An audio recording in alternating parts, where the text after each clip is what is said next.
Hello guys! Welcome back to DinoCon 12. Prepare for a burst of speed as the ancient bird mimic, Archaeornithomimus, races out to explore its new, wide-open habitat. We are pleased to welcome an Archaeornithomimus to the park. Archaeornithomimus is a genus of bird-like theropod with a sharp beak and long hind legs. This dinosaur weighs between 110 and 200 pounds and reaches around 3.3 meters in length, and physical features led to its name, which translates to ancient bird mimic.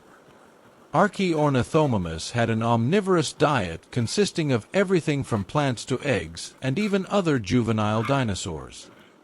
Remains of Archaeornithomimus have been found across Asia, with fossils found in China, Kyrgyzstan, and Uzbekistan.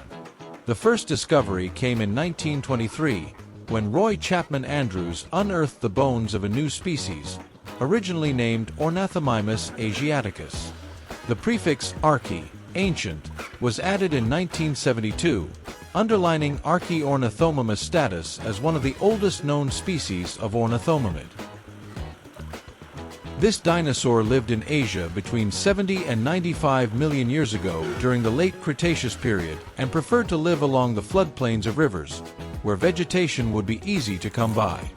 Archaeornithomimus coexisted in this period with many other dinosaurs including Gigantoraptor, Bactrosaurus, and Sonatosaurus.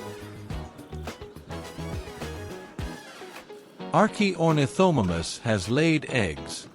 So let's watch baby Archaeornithomimus hatch from eggs and leave their nest.